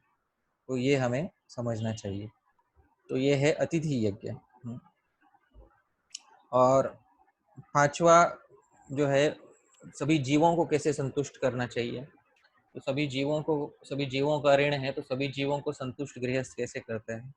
तो सभी जीवों को संतुष्ट करता है गृहस्थ तो सभी जीवों के प्रति करुणा दया दिखाकर, उनको भगवान का प्रसाद खिलाकर, तो प्रसाद दे भगवान का, या फिर उनको किसी प्रकार से भगवत भक्ति के मार्ग पे जो है उनको अग्रसर करे। तो सभी जीवों को किसी न किसी प्रकार से भगवत सेवा में लगाकर जो सभी जीवों का ऋण है वो हमारे सर से हम उतार सकते हैं। तो ये जानना चाहिए हमको। अभी ब्रह्मचारी जो है या सन्यासी जो है, अभी जो आजीवन ब्रह्मचारी रहते हैं जिसको नैष्ठिक ब्रह्मचारी कहते हैं, उसका पितृ ऋण वो इतने आसानी से इसलिए नहीं चुकता है क्योंकि वो माता पिता की सेवा नहीं कर पाए, और दूसरी बात वो है कि सीधा फिर संन्यास लेने वाला है, तो वो संतान भी उत्पत्ति नहीं हुआ उसको। तो फिर वो पितृ ऋण उसके लिए यदि चुकाना है तो उसको सीधा मोक्ष प्राप्त करना होगा। मोक्ष प्राप्त करेगा तो उसके सारे ऋण चुक जाएंगे, लेकिन अगर मोक्ष नहीं प्राप्त कर पाएगा तो कुछ ना कुछ ऋण बाकी रह जाता है। अभी हम देखते हैं आजकल संसार में ये प्रवृत्ति चल रही है कि लोग अपने माता पिता के साथ नहीं रहना चाहते, तो माता पिता के साथ नहीं रहते, अलग से रहने की प्रवृत्ति हो गई संसार में। फिर अगर कोई दूसरा भाई या बहन है उनके साथ भी रहते तो अच्छी बात है, लेकिन कभी माता पिता अकेले रह जाते हैं। फिर माता पिता अकेले रह जाते हैं और फिर उनको देखने वाला कोई नहीं होता, तो फिर ये पितृ ऋण जो है ये हमारे सर पे बना रहता है। और आजकल बाहर के देशों में तो देखा जाता है माता पिता स्वयं बोल देते हैं कि भाई हमारे साथ मत रहो, तुम अपना अलग से तुम देख लो। तो बहुत बार ये पितृ ऋण चुकता नहीं है, और पितृ ऋण न चुकने के कारण फिर बहुत बार ऐसा देखा जाता है कि आजकल ये संख्या बढ़ती जा रही है ऐसे बच्चों की जिनके से एक ही माँ या बाप में से एक ही होता है, दो नहीं होते हैं, या तो दोनों ही नहीं होते हैं, जिसको हम सिंगल पेरेंट चाइल्ड कहते हैं। वो संख्या बढ़ती इसलिए जा रही है, और उसमें पूर्व जन्म के कर्मों का एक हिस्सा है उसमें, तो पूर्व जन्म के अनुसार वो प्राप्त होता है। तो कुछ ऋण यदि नहीं चुके हों तो पूर्व जन्म के कर्मों के अनुसार वो फल प्राप्त होता है। तो गृहस्थ आश्रम में हमको ये प्रयास करना चाहिए कि सारे ऋणों को हम चुका सके। अच्छा, यदि ऐसा हो गृहस्थ आश्रम में कि हाँ, कभी कभी कुछ गृहस्थ रहते हैं कि कोई ऋण चुकाने में थोड़े असमर्थ महसूस करते हैं, तो फिर उनको कैसे सारे ऋण कैसे चुकेंगे उनके, तो उसके लिए श्रीमद् भागवत में एक श्लोक बताया गया है, वैष्णव होकर सभी ऋण चुकाए जा सकते हैं। कैसे चुकाए जा सकते हैं, तो ये मैं स्क्रीन में दिखाऊंगा, आप सभी देखिएगा क्या लिखा है। 11वें स्कंद में 5म अध्याय में 41वां श्लोक है। देवर्षि भूताप्त नृणां पितॄणां न किंकरो नायं ऋणी च राजन् सर्वात्मना यः शरणं शरण्यं गतो मुकुंदम परिहृत्य कर्तम। देखिए यहाँ पे लिखा हुआ है, सभी ऋणों के नाम लिखे हैं। देव ऋण, ऋषि ऋण, भूत ऋण, आप्त ऋण, आप्त मतलब परिवारजनों के, पितृणाम पितरों के ऋण, ये सभी ऋणों का न किंकरो नायम ऋणी, कोई भी जो वैष्णव है वो ऋणी नहीं रह जाता, और न इनका कोई दास रह जाता है वैष्णव। हे राजन, सर्वा पर उसमें एक शर्त है, उसमें क्या, सर्वात्मना यह शरणम शरण्यम, अपनी पूरी आत्मा सहित जो भगवान हरि के शरणागत हो गया है, मतलब शुद्ध भक्त हो गया है, वह गतो मुकुंदम परिहृत्य करते, वो भगवान मुकुंद की सेवा में पूरी तरह से चला गया है, भगवान मुकुंद की शरणागति प्राप्त कर ली है उसने, बाकी सभी कामों को छोड़कर। तो यदि शुद्ध भक्त हो जाए तो वह ऋणी नहीं रहता श्रीमद् भागवत के अनुसार। पर वो शुद्ध भक्त यदि ना हो पाए तो एक आशंका बनी रहती है कि कुछ ऋण चुके हैं या नहीं चुके हैं। पर गृहस्थ आश्रम में वो आशंका नहीं बनी रहती कि गृहस्थ जो है सभी ऋणों को चुकाता हुआ आगे चल सकता है, तो गृहस्थ अनेकानेक ऋणों को चुकाता हुआ आगे चल सकता है। तो ये गृहस्थ आश्रम में एक विशेष सुविधा प्राप्त होती है जो अन्य आश्रमों में प्राप्त नहीं होती है। तो इस तरह से हमें समझना चाहिए कि गृहस्थ आश्रम का क्या महत्व है। सभी आश्रमों का महत्व है, सभी श्रम करने के स्थान है, पर गृहस्थ आश्रम उसमें सभी आश्रमों को साथ ले चलने वाला जहाज है। क्योंकि यदि गृहस्थ आश्रम से, क्योंकि ब्रह्मचारी, वानप्रस्थ और सन्यास, इनका अर्थ यानी धन कमाने में इनका कोई अधिकार नहीं है, बिल्कुल अधिकार नहीं है। तो ये स्वयं होके धन नहीं कमा सकते, तो इनको गृहस्थों पर निर्भर रहना पड़ता है यदि इनको कोई अर्थ सहायता चाहिए तो ये गृहस्थ आश्रम ही है जो जहाज है बाकी सभी आश्रमों के लिए, ताकि बाकी सभी आश्रम सुचारू रूप से चल सकें। तो इस तरह से आज मैंने, जो आज ये पहला सत्र है, इसमें आज मैंने गृहस्थ आश्रम के विषय में और विशेष रूप से वैष्णव गृहस्थ आश्रम के विषय में थोड़ा बताया। गृहस्थ आश्रम का महात्म्य क्या है, क्यों गृहस्थ आश्रम की महिमा है, क्यों गृहस्थ आश्रम को कभी कभी नीचा बताया जाता है, वो इसलिए बताया जाता है क्योंकि व्यक्ति उसमें गृहमेधी हो सकता है। जब तक गृहस्थ बना रहे तब तक वो बहुत अच्छा आश्रम है। गृहमेधी हो जाए तो दुर्गति होने की आशंका बनी रहती है। पर ययाति जैसे भी हो, ययाति जैसे भी गृहमेधी हो जाए तो भी व्यक्ति गृहस्थ आश्रम में भगवान हरि की सेवा करके, भगवान की भक्ति करके उच्च गति प्राप्त कर सकते हैं। तो आश्रम में रहना, ये सभी को आश्रम में रहना चाहिए। अनाश्रमी न तिष्ठेत दिनम एकम अपि नरः। व्यक्ति एक दिन भी अनाश्रमी न रहे, शास्त्रों में कहा, बिना आश्रम के न रहे। तो प्रभुपाद जी कभी कभी बहुत कठोर शब्द इस्तेमाल करते थे जो आश्रम में नहीं रहते, मतलब जो ना तो ब्रह्मचारी आश्रम में, ना गृहस्थ आश्रम में, ना कोई आश्रम में नहीं है। प्रभुपाद जी बहुत कठोर शब्द इस्तेमाल करते थे। प्रभुपाद जी कभी कभी कहते थे बैचलर डैडी। बैचलर डैडी मतलब ये शादी भी नहीं किया पर शायद कहीं से संतान उत्पत्ति कर ली होगी इसने, तो ऐसे इस प्रकार से प्रभुपाद जी कहते थे। तो अनाश्रमी न तिष्ठेत, एक दिन भी आश्रम के बिना नहीं रहना चाहिए। हालांकि कलयुग में परिस्थिति थोड़ी विकट है तो कई बार भक्तों को बिना आश्रम के रहना पड़ता है। तो बिना आश्रम के यदि रहना पड़ जाए तो व्यभिचार नहीं होना चाहिए उसमें, ये बात हमें समझनी चाहिए। और गृहस्थ आश्रम यह एक आश्रम है, श्रम करने का स्थान है, तो कोई भोग विलास की जगह नहीं है, क्योंकि वो व्याख्या में ही, आश्रम शब्द की व्याख्या में ही श्रम है। तो जो ये कहते कि भोग विलास करने का स्थान है, तो वो गृहस्थ आश्रम वो स्थान नहीं है। गृहस्थ आश्रम ये श्रम करने का स्थान है, क्योंकि गृहस्थ जब तक श्रम नहीं करेगा तब तक उसको अर्थ ही नहीं मिलेगा, यानी धन नहीं मिलेगा, और वो काम और भोग बहुत दूर की बात है, वो श्रम करने के बाद ही मिलता है। क्योंकि आजकल दिखाया जाता है, जैसे सिनेमा में दिखाया जाता है, तो सिनेमा में कुछ और ही उल्टा दिखाया जाता है। क्या दिखाया जाता है? ये दिखाया जाता है कि भाई जो सिनेमा में हीरो है वह बहुत आनंद उठा रहा है, वह स्त्री के साथ घूम रहा है, वह मोटरसाइकिल चला रहा है। हाँ, ये सब जरूर दिखा देते, पर ये नहीं दिखाते कि बिल भर रहा है या गाड़ी में पेट्रोल भर रहा है, पेट्रोल की टंकी भर रहा है, ऑफिस में पैसे कमा रहा है, ये सब नहीं दिखाते। तो जो अच्छी अच्छी चीज़ें दिखाते हैं और जो पीछे का श्रम है वो नहीं दिखाते, गृहस्थ आश्रम का। इसी कारण से लोगों के मन में गलत धारणा बैठ गई है कि ये श्रम करने का स्थान नहीं है। श्रम करने का स्थान है, और गृहस्थ आश्रम के अधिकारों की सीमा बाकी आश्रमों से कुछ कुछ जगह पे अधिक है और कुछ कुछ जगह पे बाकी आश्रमों से कम है। तो इस प्रकार से हमें गृहस्थ आश्रम को समझना चाहिए।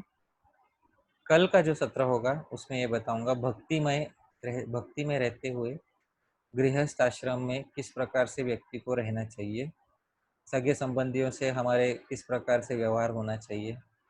साथ ही साथ गृहस्थ आश्रम में बहुत सारे कार्य ऐसे हैं जिसका भक्ति से कोई लेना देना ही नहीं है, कोई लेना देना। जैसे कि किसी की शादी का फंक्शन हो गया, सब हो गया, यहाँ जाना पड़ता है, समाज में उठना बैठना पड़ता है, ये सब कार्य करने पड़ते हैं गृहस्थों को। तो ये सब कार्य करते समय भक्ति तो हो नहीं सकती। इन सब कार्यों को भक्ति कैसे बनाए, इसका भी एक तरीका शास्त्रों में दिया हुआ है। तो ये सब कल के सत्र में हम देखेंगे। तो आप सभी को पुनः मैं धन्यवाद देना चाहता हूँ कि आप सब यहाँ पर उपस्थित हुए, आप सब ने अपना मूल्यवान समय हमें दिया।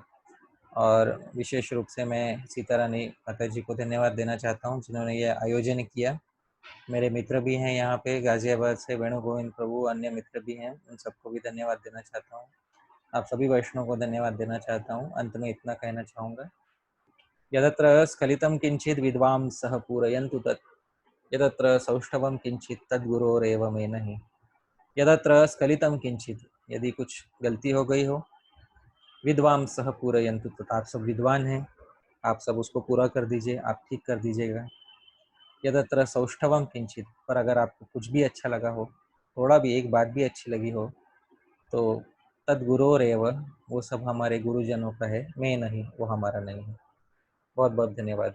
हरे Krishna. Thank you so much, Prabhuji, for a wonderful session. So, is it okay if we take some questions? अगर किसी का कुछ प्रश्न हो तो अभी पूछ जी जी जी, मैं यहाँ पे हूँ प्रश्नों के लिए, तो आप जिनको पूछना है वो पूछ सकते हैं।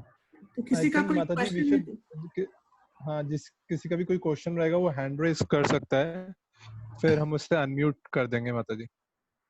किसी का भी अगर कोई क्वेश्चन है तो वो raise कर सकता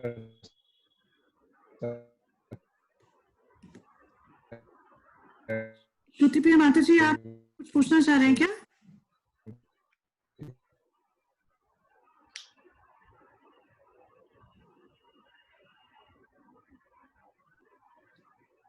ओके, किसी और का कोई क्वेश्चन है तो प्लीज पूछिए।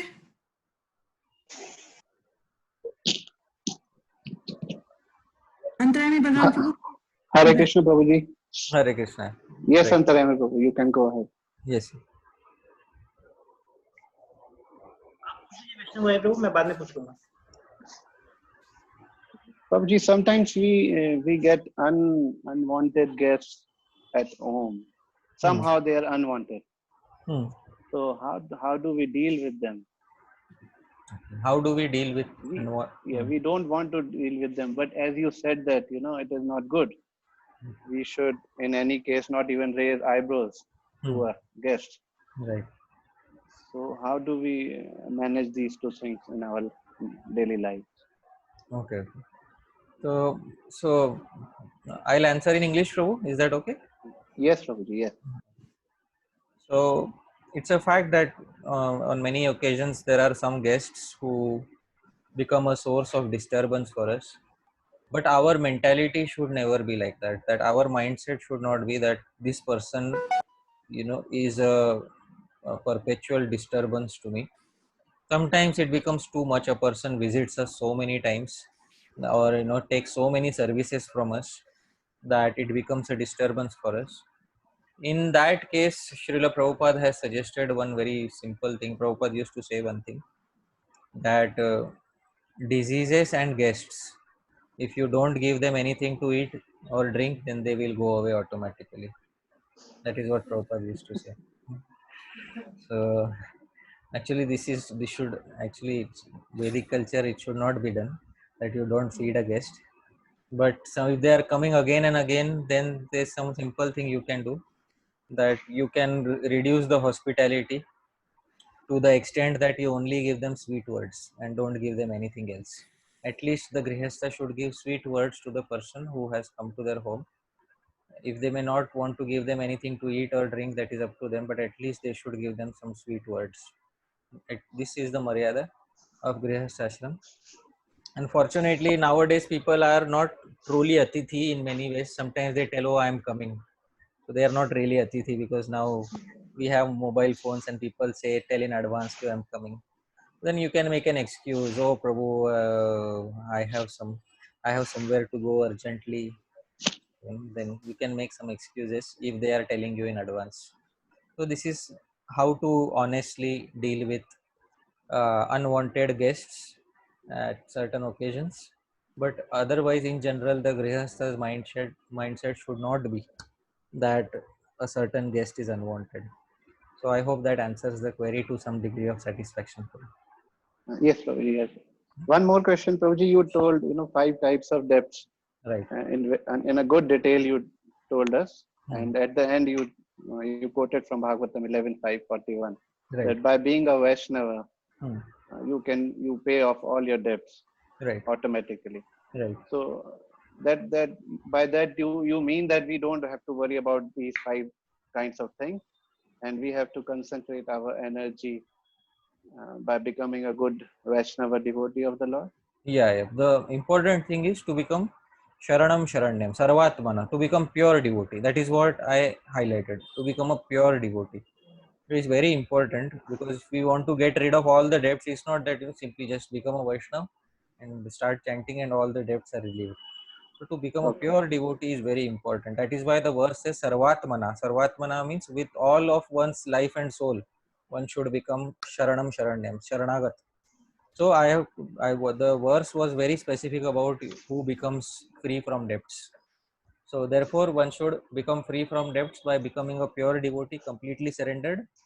And even if one is completely surrendered, still one should respect and try to satisfy all the living entities. That is the standard practice of the Vaishnava Acharyas. So Chaitanya Mahaprabhu, he showed in his life, he was perfect devotee. He was in his grihastha life also, as sannyasi also, he showed perfect behavior.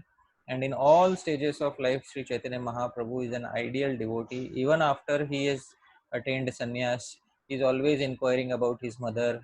He is always trying to take care of her. You please try to understand this thing, that they are still trying to satisfy their pitris, their parents and their forefathers, because even after they have renounced the world, still they are taking care of Vedic Maryada. So that we should understand. Thank you so much, Prabhu. Thank you so much. Hare Krishna. Hare Krishna. Antarani Balaram Prabhu, please go ahead. Hare Krishna, Prabhuji. Thank you so much for the wonderful, wonderful class, Prabhuji. It was really, really inspiring, and we are really looking forward to your tomorrow's class, Thank Prabhuji. you. Thank you so much for the wonderful class. Prabhuji, the question is related to the same discussion that you said now, or if the question that Vaishnav Bhai Prabhu asked, that while we are in the process of becoming a Atmana, I mean, while we are going to be a pure devotee of Mukunda, but still we observe that we are neither here nor there. So we stop doing all these activities जिससे हम अपना ऋण चुका सकें, but at the same time we have not yet reached that stage that we are pure devotees. So while we are in the between and middle stage, what should we do? Right. So if we are neither a pure devotee and but still we have stopped doing all these activities, then what should we do? Then as a grihastha, we should do few things. I told you there are 5 depths. So first is known as Pitri Rin. Pitri Rin means a grihastha should try to satisfy their ancestors by performing Vaishnav Shraddha. In Hari Bhakti Vilas and Satkriya Sar Deepika, there is a function of Vaishnav Shraddha and Tarpan given. So grihastha should learn about Vaishnav Shraddha and Tarpan and how the forefathers should be offered prasadam of the Lord. So this every grihastha should learn. See, they are expecting from us. The forefathers, they expected something from us. Those expectations should be fulfilled by us, because that is Vedic culture. Vedic culture doesn't mean, oh, now I am 20 years of age, now I don't care about you. Now you are dead, so I don't care about you. So this is not Vedic culture. Vedic culture means I was associated with you. Even though you are no longer present physically with us, we will ensure that you are taken care of. That is Vedic culture. That should be Vedic culture. Not that, oh, now you are dead, you must have taken birth somewhere, so they will take care of you. That is not Vedic culture. Vedic culture means wherever you are, if you are in some difficulty, we will take care of you. How will we do that? See, every year, twice they are offering Shraddha and Tarpan. There is every year twice. Why twice? Because the forefathers, if they have gone to the heavenly planets, so it is said that 6 months is uh, uh, 6 months of humankind is day and 6 months of humankind is night. That is what it is said. 6 months of human worlds is 1 day for the heavenly planets, and 6 months of human world is 1 night. So when you offer twice in a year, so for in their 1 day they get 2 offerings from you.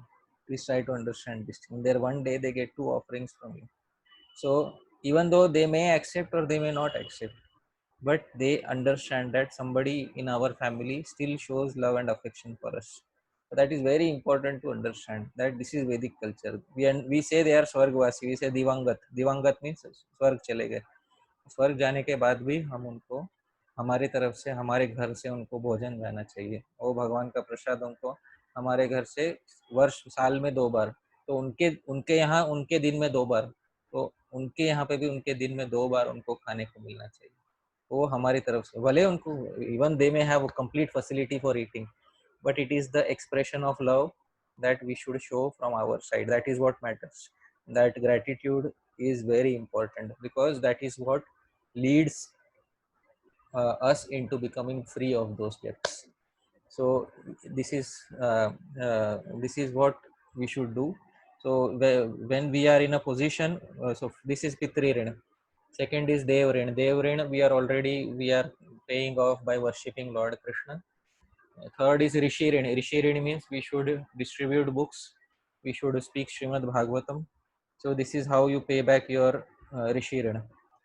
Fourth is Atithi Rin. Atithi Rin means we should welcome Vaishnavas and perform 6 functions of Priti. ददाति प्रतिगृह्णाति गुह्यम आख्याति पृच्छति भुंक्ते भोजयते चैव षड्विधम प्रीति लक्षणम.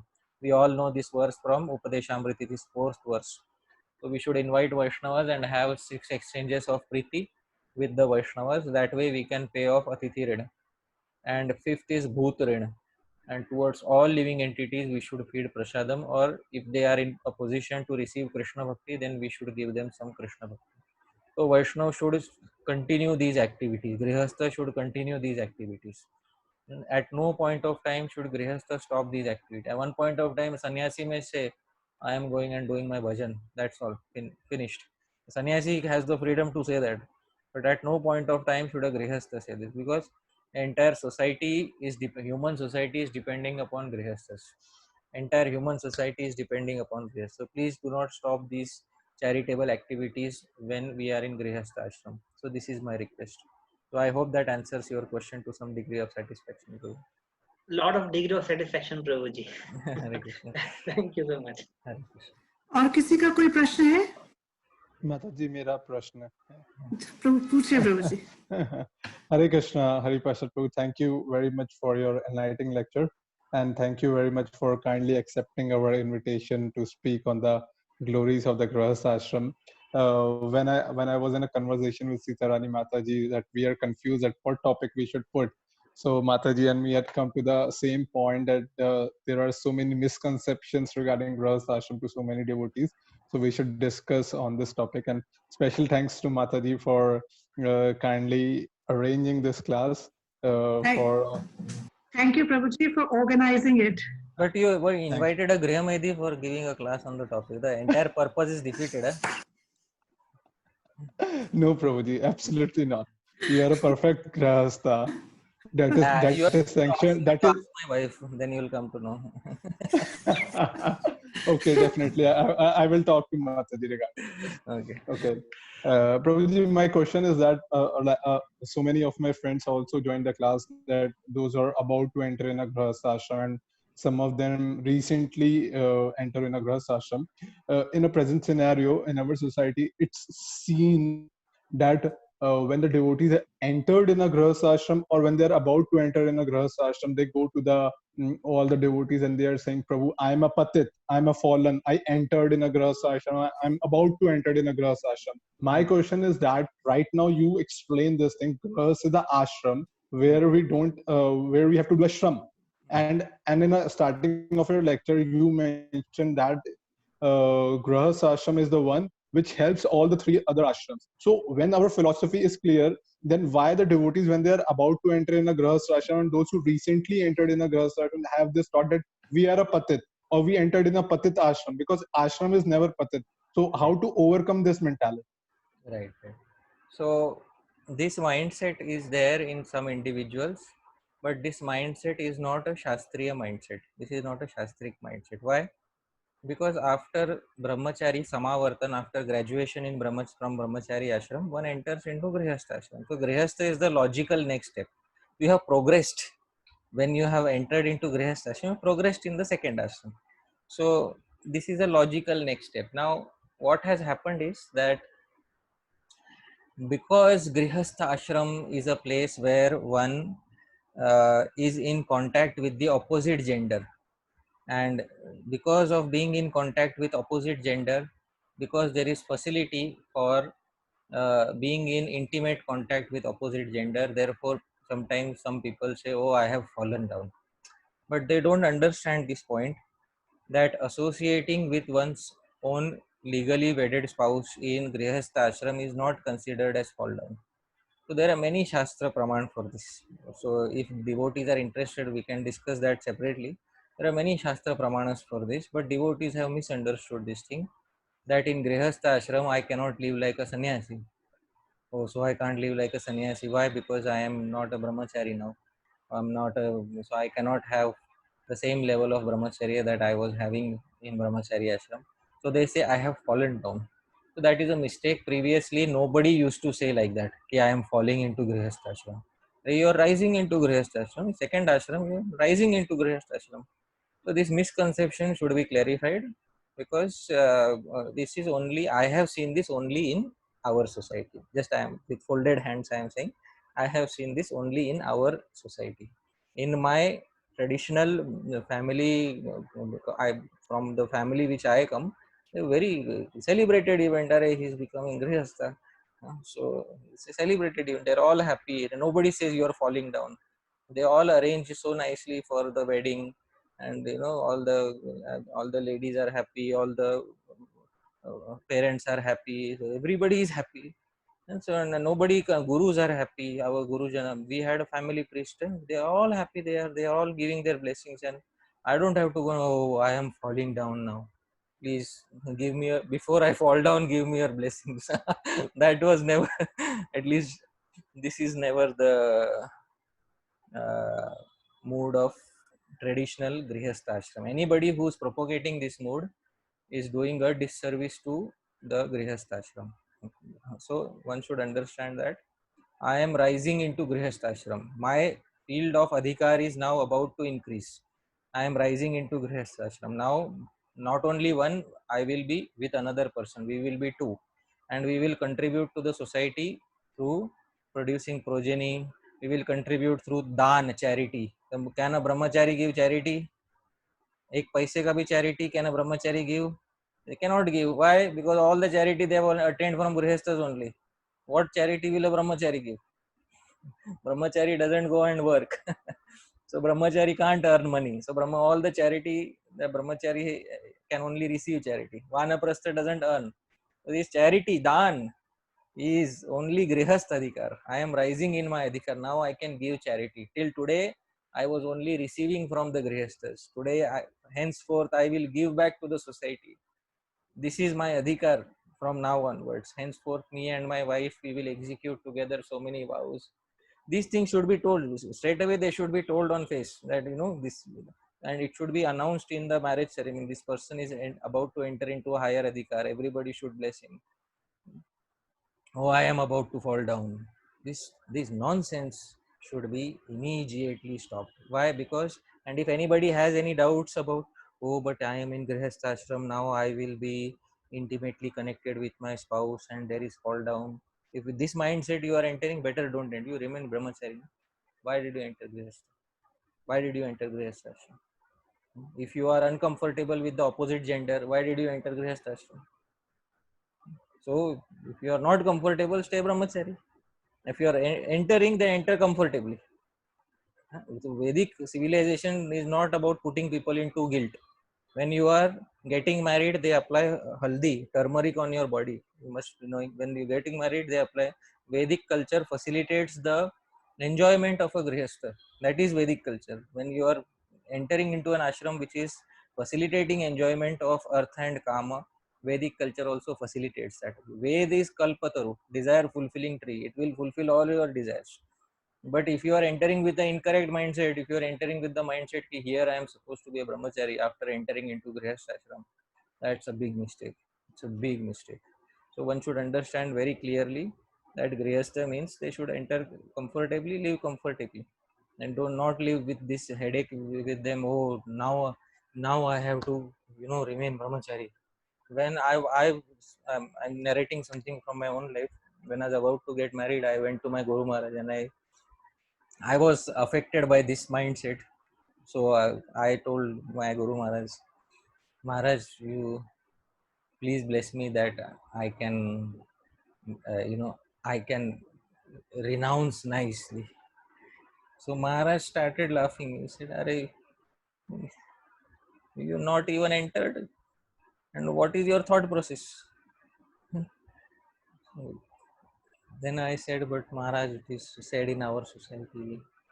So Maharaj clarified many things. What is Grihastha Adhikar and teaching that. But if devotees are interested, I can speak about that. Whatever is given in Shastra, we can speak about that. But that is if everybody is at a level of comfort, then we can do that. My purpose is to speak from Shastra. So I will speak everything from Shastra so that nobody can object. Why did you say this? Why did you say that? Prabhupada says this, and why did you say that? Everything what Prabhupada said and what other places also, other Acharya are saying, we can harmonize everything. No problem at all. But at least this mindset should not be there that you are falling down in Grihastha ashram. This mindset is because sometimes in our society we think that why only brahmachari and sannyasi are the best ashram, all other ashrams are fallen. This mindset should not be there, and the brahmacharis and sannyasis should not promote this mindset. This mindset is unhealthy for the varnashram system. You are damaging one of your own ashrams. Don't promote this unhealthy mindset, because if the grihastha ashram is damaged, all other ashrams, you are damaging the very boat in which you are crossing over the ocean of birth and death. So don't damage the grihastha ashram. Stay comfortably in the grihastha ashram and enter with confidence. But when you are entering grihastha ashram, know that it is a place where one can potentially get trapped in enjoyment. So it is up to us to ensure that we remain a nice devotee in grihastha ashram. So that's a big discussion, but I have given a short summary of that. So I hope that it satisfies you, but to some extent. And I hope that you enter into grihastha ashram soon confidently, and I hope Yes, you don't fall down into grihastha ashram. Definitely, Prabhuji. I will not fall down. Okay.